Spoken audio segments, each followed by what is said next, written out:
So today I am doing something just a little bit different here, and we're in the kitchen, and I'm just going to add this in, and I'm going to make some Hasselback potatoes in my new Kasori air fryer. You'll need your couple of potatoes, cut them up, and we're going to put them over there in the air fryer, and you'll see just how I'm going to cut them up before if you've never made Hasselback potatoes. I just want to share this with y'all, something different. Of course, I'm going to bring them right over here to the sink. Different plate.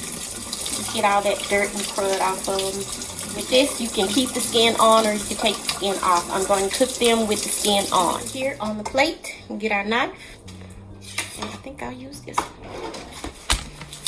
So we're going to come over here to the cutting station. Now, typically, you would use something to hold them so you do not cut it all the way sliced down to the end of the potato. And if you want to hold the potato still, you could just slice off the bottom half of it and the potato will sit completely still. It won't rock anymore. So you're going to cut it in portions. You can use skewer sticks to hold it, just something to hold it in place so that you don't cut it all the way down. And you'll just cut it thinly. You could do this in the oven if you don't have a air fryer, but in the air fryer it just comes out really nice and tender, and the skin on it is not all squishy, you know, like it would be in a microwave.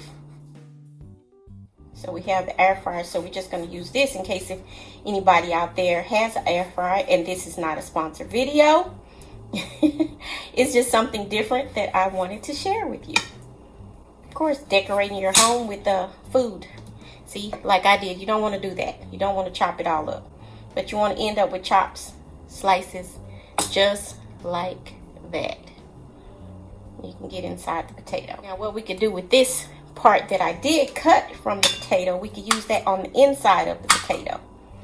Normally, you could use all your seasonings if you want to put some bell pepper in here, some onions. You could take your little slices and you could just put them in the inside. You can make them a lot thinner, of course, really small, because you just want slivers of it to put in between the wedges. Now, as you can see, what I'm going to do is take these little slivers.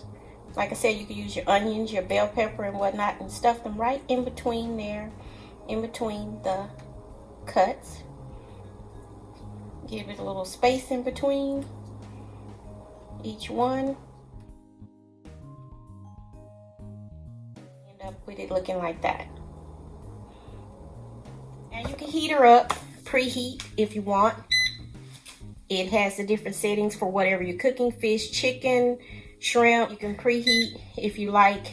Let it preheat. Set the timer.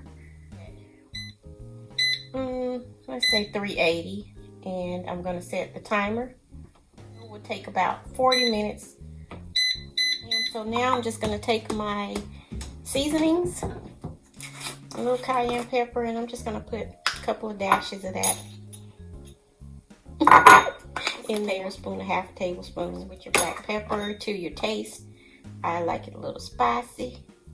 That's why I add the cayenne, and just put it in there like that because I don't like too much salt.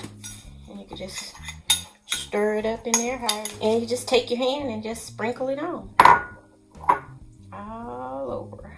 And I'll probably sprinkle a little more pepper. Innards, as they say, of your food. Just get it sprinkled all around.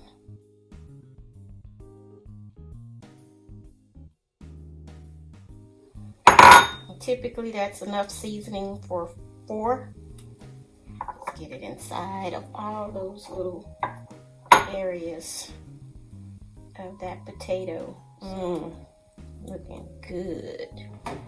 Fry it out. It's pretty large. I like this one because it does have a large area to be able to air fry your meat. You can put a couple of steaks in here, some chicken, at least half of a family pack of chicken in here, several wings. I'm going to place all the potatoes in here. Remember, I cut them on the bottom so that they could sit flat and they won't roll at all. As you can see here, they're all in there. Kind of looks like a croissant, huh? And once I push it in, and you just let it cook. You hear how quiet it is?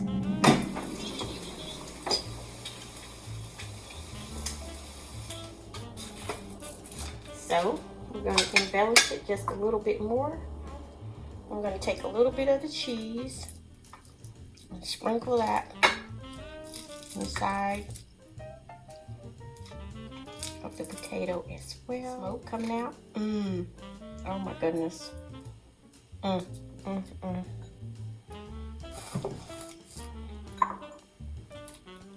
it in there. Get it all melted in there. Can you see it? Take it again, stick it back into the air fryer.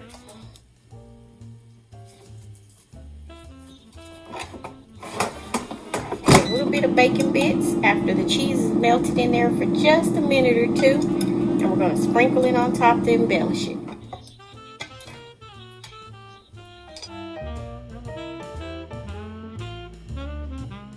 I hope you enjoyed this segment of cooking with Shenell. Some Hasselback potatoes, and I didn't show you how I made the steak, but hey, I'm pretty sure you know how to make that, maybe in the next one. Don't forget to like, comment, share, and definitely hit that subscribe button, and let me know if you'll ever try to make you some Hasselback potatoes. Thank you for joining me, and I'll see you all for the next one.